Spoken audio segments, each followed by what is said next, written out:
नमस्कार दोस्तों, मैं रत्ना सिंह क्रैक हिंदी एग्ज़ाम में आपका स्वागत करती हूँ। दोस्तों, हम practice set TGT, PGT Hindi की प्रैक्टिस सेट कर रहे थे, तो उसकी श्रृंखला 10 तक हमने कर लिया था। अब प्रैक्टिस सेट 11 हम स्टार्ट करेंगे।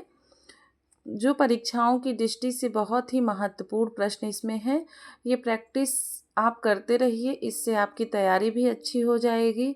और आपको जैसे पता है कि पीजीटी का एग्ज़ाम आपका 18-19 जून को जो निश्चित था वही होगा, लेकिन टीजीटी का जो डेट है वो शायद जुलाई में पेपर होगा। हमें अपनी तैयारी पूरी रखनी चाहिए, चाहे पेपर 1 महीना पहले हो या 1 महीना बाद में, क्योंकि ये जो क्वेश्चन हम कर रहे हैं वो हमारे प्रतियोगी परीक्षाएं जो हम देंगे टीजीटी, पीजीटी, एलटी, जेआईसी या कोई भी प्रतियोगी परीक्षाओं में, जैसे कि जो हिंदी से क्वेश्चन आते हैं वो इसी टाइप के प्रश्न आएंगे। तो ये प्रैक्टिस सेट टीजीटी, पीजीटी का हम स्टार्ट करते हैं। प्रैक्टिस सेट 11 आज स्टार्ट करते हैं। तो आज हम देखते हैं प्रश्न संख्या 1। प्रश्न संख्या 1 में कौन सा क्वेश्चन है कि दासत्व जहाँ है वहीं स्तब्ध जीवन है, स्वातंत्र्य निरंतर समर, सनातन रण है। तो उपयुक्त पंक्ति रामधारी सिंह दिनकर की निम्नलिखित कौन सी रचना से उद्धृत है। सबसे पहले तो ये पंक्तियां ये पूछ लिया जाएगा, ऐसे देखिए कि ये पंक्तियां कौन सी किसकी हैं। तो ये पंक्तियां किसकी हैं? रामधारी सिंह दिनकर से। और ये कौन सी रचना से उद्धृत है? रामधारी सिंह दिनकर की कौन सी रचना से उद्धृत है? तो ये आपका ऑप्शन सी सही है, परशुराम की प्रतीक्षा। प्रश्न 1 का आपका ऑप्शन सी सही होता है कि परशुराम की प्रतीक्षा से ये पंक्तियां उद्धृत हैं। दासत्व जहाँ वहीं स्तब्ध जीवन है, और स्वातंत्र्य निरंतर समर सनातन रण है। तो ये प्रश्न संख्या 1 का आपका ऑप्शन सी सही होता है कि ये पंक्तियां रामधारी सिंह दिनकर की परशुराम की प्रतीक्षा रचना से उद्धृत है। जबकि ये रामधारी सिंह की देखिए कुरुक्षेत्र भी है, द्वंद्व गीत है, हुंकार है, ये तीनों ही रामधारी सिंह की रचनाएं हैं। तो क्लियर हुआ। अब आया है प्रश्न संख्या 2 में क्या पूछा गया है? हटो व्योम के मेघ, पंथ से स्वर्ग लूटने हम आते हैं, और दूध दूध वो वत्स, तुम्हारा दूध खोजते हम आते हैं।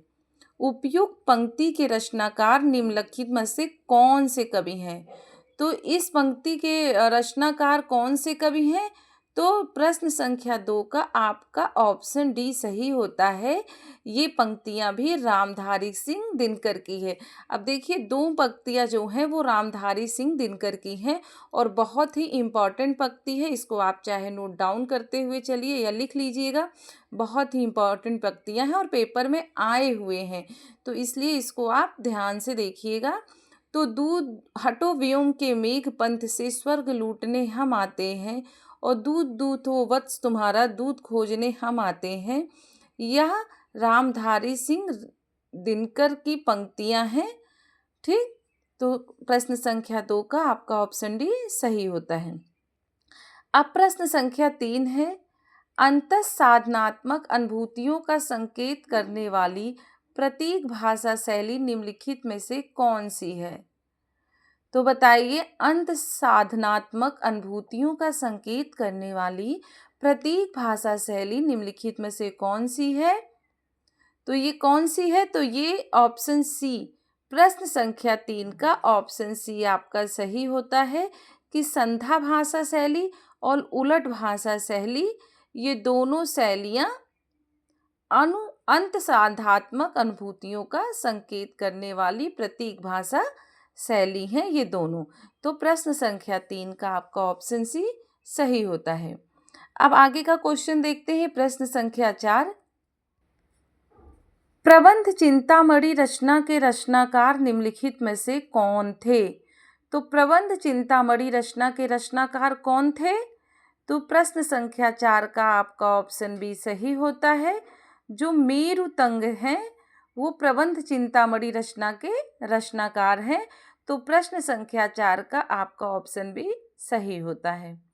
अब प्रश्न संख्या 5, पंडित रामचंद्र शुक्ल के आदिकाल को वीर गाथा काल कहा है, जिसका आधार निम्नलिखित ग्रंथ समूहों में से कौन सा है। मतलब क्या है कि पंडित रामचंद्र शुक्ल के आदिकाल को वीर गाथा काल कहा गया है, जिसका आधार निम्नलिखित ग्रंथ समूहों में से कौन सा है। तो निम्नलिखित ग्रंथ समूहों में से ये तीनों है। इसका मतलब आपका प्रश्न संख्या 5 का ऑप्शन डी सही होता है। उपयुक्त सभी मतलब कीर्तलता, कीर्त पताका, पृथ्वीराज रासो और विजयपाल रासो, हमीर रासो, हुमायूं रासो, विद्यापत पदावली, खुसरो की पहेलियाँ, ये पंडित रामचंद्र शुक्ल के आदिकाल को वीरगाथा काल का है, जिसका आधार ये सामूहिक ग्रंथ हैं। अब प्रश्न संख्या 6 है कि निम्नलिखित में से कौन से ग्रंथ की पहचान आल्हा लोक गान के रूप में की गई है। तो कौन से ग्रंथ की पहचान आला लोक गान के रूप में की गई है। तो प्रश्न संख्या 6 का आपका ऑप्शन ए सही होता है कि जो परमाल रासो है उसकी पहचान आल्हा लोक गान के नाम से की गई है। इसको आलाखंड भी कहा गया है। तो प्रश्न संख्या 6 का ऑप्शन ए आपका सही होता है। देखिए इम्पॉर्टेंट क्वेश्चन है, बहुत ही महत्वपूर्ण प्रश्न है, तो इसको आप अपना करते हुए चलिएगा, जिससे आपकी तैयारी भी होती रहे। प्रश्न संख्या 7, हिंदी साहित्य के निम्नलिखित में से कौन से काल को हिंदी साहित्य का स्वर्ण युग कहा जाता है। तो हिंदी साहित्य के कौन से काल को हिंदी साहित्य का स्वर्ण युग कहा जाता है। तो प्रश्न संख्या 7 का आपका ऑप्शन बी सही होता है कि भक्ति काल को हिंदी साहित्य का स्वर्ण युग कहा जाता है। तो प्रश्न संख्या 7 का ऑप्शन बी सही होता है। अब प्रश्न संख्या 8 देखते हैं। निम्नलिखित में से कौन से विद्वान के अनुसार भक्ति आंदोलन भारतीय चित्तधारा का स्वाभाविक विकास है। तो बताइए कि निम्नलिखित में से कौन से विद्वान के अनुसार भक्ति आंदोलन भारतीय चिंतधारा का स्वाभाविक विकास है।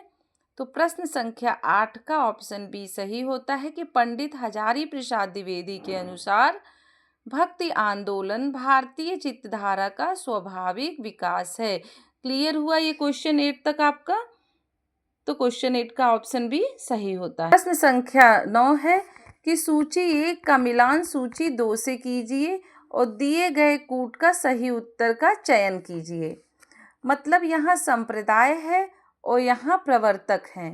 यहाँ श्री संप्रदाय रामानुजाचार्य, ब्रह्मा संप्रदाय माधवाचार्य, रुद्र संप्रदाय के आगे निम्बिकाचार्य और सनकादि संप्रदाय के अनुसार विष्णु स्वामी। तो आपको इसमें से मैच करना है कि कौन सा संप्रदाय के प्रवर्तक कौन हैं। तो अब जैसे देखते हैं कि श्री संप्रदाय के प्रवर्तक रामानुजाचार्य ही हैं। ब्रह्म साम्राज्य के संप्रदाय के समर्थक मध्वाचार्य हैं, लेकिन रुद्र संप्रदाय के प्रवर्तक विष्णु स्वामी हैं, जबकि सनकादि संप्रदाय के प्रवर्तक निम्बकाचार्य हैं। तो इससे आपका ऑप्शन सी सही होता है। ए का रामानुजाचार्य, बी का माधवाचार्य, सी का विष्णु स्वामी और डी का निम्बिकाचार्य। तो प्रश्न संख्या 9 का ऑप्शन सी आपका सही होता है। अब प्रश्न संख्या 10 देखते हैं कि पराधीन सपने सुख नाही पंक्ति किसकी लिखी गई है। पंक्तियां बहुत ही इम्पॉर्टेंट हैं जो पेपर में पूछे जाते हैं और टीजीटी, पीजीटी, एलटी जैसे एग्जाम में तो ये पंक्तियां जरूर पूछी जाती हैं। तो प्रश्न संख्या 10 का देखते हैं। पराधीन सपने सुख नाही पंक्ति लिखी गई है। तो पराधीन सपने सुख नाही पंक्ति लिखी गई है, किसने लिखी है? तुलसीदास द्वारा लिखी गई है। तो प्रश्न संख्या 10 का आपका ऑप्शन डी सही होता है। अब प्रश्न संख्या 11 देखते हैं कि कवि बनारसी दास की रचना अर्धकथानक निम्नलिखित में से कौन सी साहित्यिक विधा है। तो कवि बनारसी दास की रचना अर्धकथानक निम्नलिखित में से कौन सी साहित्यिक विधा है। तो प्रश्न संख्या 11 का ऑप्शन सी सही होता है कि आत्मकथा बनारसी दास की रचना अर्धकथानक की साहित्यिक विधा है। कौन सी है? अर्धकथानक की साहित्यिक विधा क्या है? आत्मकथा। तो प्रश्न संख्या 11 का ऑप्शन सी सही होता है। प्रश्न संख्या 12, हरिवंश राय बच्चन की आत्मकथा निम्नलिखित में से कौन सी पुस्तक है? तो इसमें से देखते हैं कि हरिवंश राय बच्चन की आत्मकथा निम्नलिखित में से कौन सी पुस्तक है। तो ये प्रश्न संख्या 12 का ऑप्शन डी सही होता है कि उपयुक्त सभी, मतलब क्या भूलूं क्या याद करूं, नीड़ का निर्माण, फिर और बसेरे से दूर, ये किसकी है? हरिवंश राय बच्चन जी की है। और क्या है? हरिवंश राय बच्चन जी की आत्मकथा है। ये तीनों, क्या भूलूं क्या याद करूं, नीड़ का निर्माण, फिर और बसेरे से दूर, ये तीनों, ऑप्शन डी आपका उपयुक्त सभी, ये तीनों पंक्तियां जो हैं, ये तीनों जो पुस्तक हैं वो हरिवंश राय बच्चन की आत्मकथा हैं। तो प्रश्न संख्या 12 का ऑप्शन डी सही होता है। आगे है प्रश्न संख्या 13, निम्नलिखित में से कौन कहानीकार नहीं थे? तो बताइए कि निम्नलिखित में से कौन कहानीकार नहीं थे? मोहन राकेश, राजेंद्र यादव, कमलेश्वर की डॉक्टर नामवर सिंह। तो निम्नलिखित में से कौन कहानीकार नहीं थे? तो आपके डॉक्टर नामवर सिंह जो हैं, प्रश्न संख्या 13 का ऑप्शन डी सही होता है। जो डॉक्टर नामवर सिंह थे वो कहानीकार नहीं थे, जबकि मोहन राकेश, राजेंद्र यादव और कमलेश्वर, ये तीनों क्या थे? कहानीकार थे। तो प्रश्न संख्या 13 का ऑप्शन डी सही होता है। अब प्रश्न संख्या 14 देखते हैं कि निम्नलिखित में से कौन से नाटक मोहन राकेश के द्वारा लिखित है? कूट के द्वारा सही उत्तर का चयन करें। मतलब मोहन राकेश के द्वारा इसमें से नाटक लिखे गए हैं। अब कूट के माध्यम से हमें सही करना है कि ये चारों मोहन राकेश के हैं कि दो हैं, इसमें से कौन से हैं। तो ऑप्शन कौन सा सही होता है? ऑप्शन सी सही होता है। प्रश्न संख्या 14 का ऑप्शन सी सही होता है। 1, 2 और 3, मतलब आषाढ़ का एक दिन, लहरों के राजहंस और आधे अधूरे, ये तीनों नाटक किसके हैं? मोहन राकेश के द्वारा लिखित नाटक हैं। तो आपका प्रश्न संख्या 14 का ऑप्शन सी सही होता है। अब प्रश्न संख्या 15 देखते हैं। सूची 1 का मिलान सूची 2 से कीजिए और दिए गए कूट से सही उत्तर का चयन कीजिए। अब सूची 1 में पुस्तक है और सूची 2 में क्या है? प्रकाशन तिथि है। अब दोनों कूट के माध्यम से आपको इसका उत्तर का चयन करना है कि कौन सा सही है, किसकी प्रकाशन तिथि कब हुई है। अब जैसे आषाढ़ का दिन है 1958, मादा कैक्टस सन 1959, अंधा युग के सामने 1971 है और कारवा के सामने 1955 है। लेकिन यहाँ अंधा युग सन 1955 और कारवा 1971। तो यहाँ ऑप्शन आपका क्या सही होता है? देखिए, आषाढ़ का दिन का प्रकाशन तिथि क्या है? सन 1958 है, सही है ये। मादा कैक्टस का प्रकाशन तिथि सन 1959, ये भी सही है। अंधा युग की प्रकाशन तिथि कब है? सन 1955। और कारवा का प्रकाशन तिथि 1971। तो आपका ऑप्शन सी सही होता है। तो प्रश्न संख्या 15 का ऑप्शन सी सही होता है। अब प्रश्न संख्या 16 देखते हैं कि निबंध के क्षेत्र में डॉक्टर हजारी प्रसाद द्विवेदी की परंपरा को प्रशस्त करने का श्रेय निम्नलिखित में से कौन से विद्वान को दिया जाता है? तो प्रश्न संख्या 16 में देखिए, निबंध के क्षेत्र में डॉक्टर हजारी प्रसाद द्विवेदी की परंपरा को प्रशस्त करने का श्रेय निम्नलिखित में से कौन से विद्वान को दिया जाता है? तो प्रश्न संख्या 16 का ऑप्शन सी है, ऑप्शन बी सही है, ऑप्शन बी सही है कि विद्यानिवास जो मिश्र जी हैं वो निबंध के क्षेत्र में डॉक्टर हजारी प्रसाद द्विवेदी की परंपरा को प्रशस्त करने का श्रेय विद्यानिवास मिश्र जी को जाता है।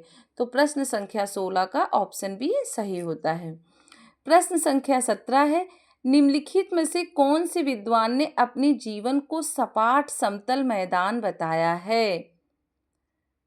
कौन से विद्वान ने अपने जीवन को सपाट समतल मैदान बताया है? तो प्रश्न संख्या 17 का ऑप्शन ए सही होता है कि जो प्रेमचंद्र जी हैं उन्होंने अपने जीवन को सपाट समतल मैदान बताया है। तो प्रश्न संख्या 17 का आपका ऑप्शन ए सही होता है।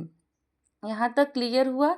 ये बहुत ही इम्पॉर्टेंट क्वेश्चन है। आपने पढ़ा जो डीपली आपने अपनी बुक को पढ़ा होगा, पढ़ाया गया होगा, तो उसमें ये क्वेश्चन आप ज़रूर देखे होंगे। तो बहुत ही महत्वपूर्ण प्रश्न है ये। अब देखते हैं प्रश्न संख्या 18। प्रेमचंद्र द्वारा लिखित कलम का सिपाही लेखन की कौन सी विधा है? अब सबसे पहले देखिए, इसमें से 2 क्वेश्चन बनते हैं कि कलम का सिपाही किसका है?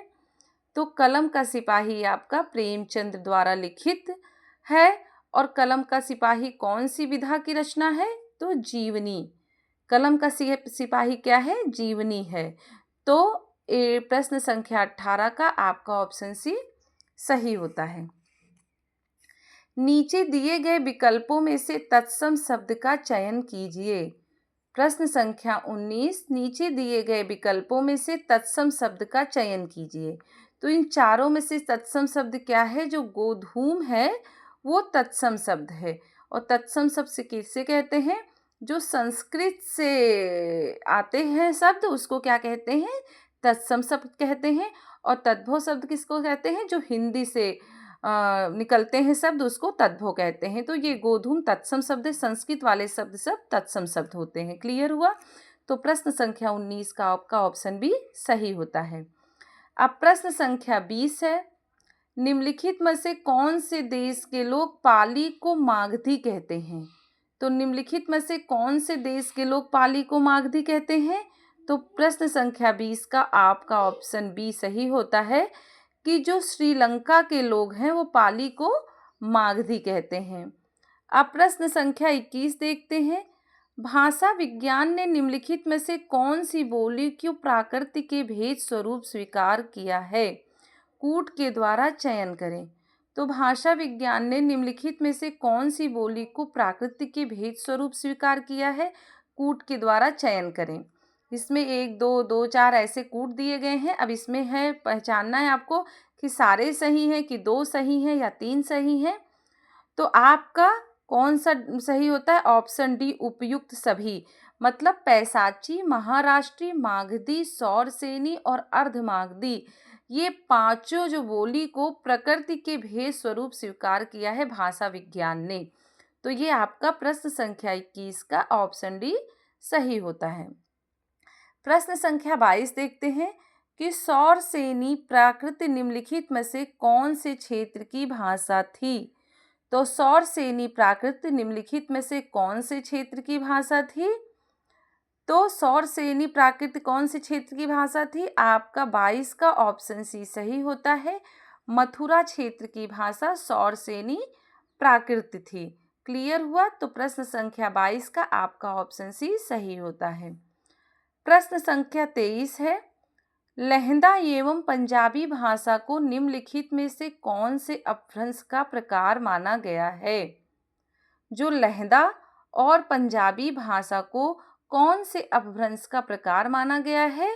तो ये दोनों लहंदा एवं पंजाबी भाषा को पैसाची अपभ्रंश का प्रकार माना गया है। तो प्रश्न संख्या 23 का ऑप्शन बी सही होता है कि लहंदा एवं पंजाबी भाषा को पैसाची अपभ्रंश का प्रकार माना गया है। क्लियर हुआ? अब प्रश्न संख्या 24 है, हिंदी, हिंदू और हिंदुस्तान शब्द निम्नलिखित में से कौन से भाषा के हैं? तो हिंदी, हिंदू और हिंदुस्तान शब्द निम्नलिखित में से कौन से भाषा के हैं? तो हिंदी, हिंदू और हिंदुस्तान शब्द फारसी भाषा के शब्द हैं। आपका प्रश्न संख्या 24 का ऑप्शन सी सही होता है कि हिंदी, हिंदू और हिंदुस्तान शब्द फारसी भाषा का शब्द है। क्लियर हुआ? आगे है प्रश्न संख्या 25, तुर्क हिंदुस्तानिंद में हिंदवी घोष जवाबे उपयुक्त पंक्ति के रचनाकार निम्नलिखित में से कौन है? तो तुर्क हिंदुस्तानिंद में हिंदवी घोष जवाबे की पंक्ति के रचनाकार कौन है? तो प्रश्न संख्या 25 का आपका ऑप्शन ए सही है कि इस पंक्ति के रचनाकार अमीर खुसरो जी हैं। क्लियर हुआ? तो प्रश्न संख्या 25 का ऑप्शन ए सही होता है। अब प्रश्न संख्या 26 है कि हिंदी में निम्नलिखित में से कौन से व्यंजन के अंतर्गत आते हैं? तो हिंदी में निम्नलिखित में से कौन से व्यंजन के अंतर्गत आते हैं? ये चारों ऑप्शन दिया गया है कि ये चारों में से कौन व्यंजन के अंतर्गत आता है। अनुनासिक आता है कि अनुस्वार कि निरनुनासिक कि विसर्ग। तो आपका प्रश्न संख्या 26 का ऑप्शन बी सही होता है कि अनुस्वार और विसर्ग ये दोनों व्यंजन के अंतर्गत आते हैं। तो प्रश्न संख्या 26 का ऑप्शन बी सही होता है। अब प्रश्न संख्या 27 है, उच्चारण में वायु प्रक्षेप की दृष्टि से व्यंजनों के भेद निम्नलिखित में से कौन कौन से हैं?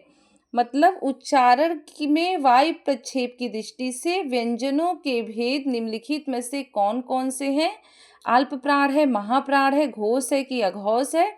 तो आपका प्रश्न संख्या 27 का ऑप्शन सी सही होता है कि अल्प प्राण और महाप्राण ये दोनों उच्चारण में वायु प्रक्षेप की दृष्टि से व्यंजनों के भेद हैं, अल्प प्राण और महाप्राण।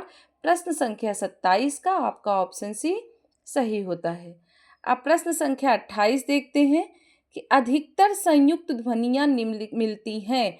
तो देखिए अधिकतर संयुक्त ध्वनियां कहाँ मिलती हैं, किसमें मिलती हैं? तो आपके प्रश्न संख्या 28 का ऑप्शन ए सही होता है कि अधिकतर संयुक्त ध्वनियां तत्सम शब्दों में मिलती हैं। कहाँ मिलती हैं संयुक्त ध्वनियां? तत्सम शब्दों में। तो प्रश्न संख्या 28 का ऑप्शन ए सही होता है। अब प्रश्न संख्या 29 देखिए कि निम्नलिखित में से दीर्घ स्वर संधि का उदाहरण है। तो निम्नलिखित में से दीर्घ स्वर संधि का उदाहरण कौन सा है? तो प्रश्न संख्या 29 का ऑप्शन ए विद्याधन अर्थी जो है वो दीर्घ स्वर संधि का उदाहरण है। आ और आ मिलके आ बनते हैं, तो विद्याधन अर्थी दीर्घ स्वर संधि का उदाहरण है। अब है प्रश्न संख्या 30, निम्नलिखित में से उच्छिप्र व्यंजन का उदाहरण है। तो इसमें से उच्छिप्र व्यंजन का उदाहरण कौन सा है? सड़क, गाड़ी, पकड़ना, चढ़ाना। तो उच्छिप्र व्यंजन का उदाहरण कौन सा है? तो आपका प्रश्न संख्या 30 का ऑप्शन डी सही होता है। सॉरी, ये मेरे बच्चे ने इसमें थोड़ा सा अपना ही ड्राइंग कर दिया है कॉपी बुक में, तो इसलिए सॉरी। तो निम्नलिखित में से उच्छिप्र व्यंजन का उदाहरण कौन सा है? तो निम्नलिखित में से उच्छिप्र व्यंजन का उदाहरण उपयुक्त सभी है, मतलब सड़क है, गाड़ी है, पकड़ना है, चढ़ाना है। ये चारों जो है उच्छिप्र व्यंजन का उदाहरण है। तो प्रश्न संख्या 30 का ऑप्शन डी सही है। अब हम 31 क्वेश्चन से आगे की प्रैक्टिस सेट में कराएंगे। अगर वीडियो पसंद आया हो तो चैनल को लाइक, शेयर, सब्सक्राइब जरूर कर दीजिएगा। ऐसे ही प्रैक्टिस सेट आपके लिए हम लेके आते रहेंगे। तब तक के लिए नमस्कार, धन्यवाद।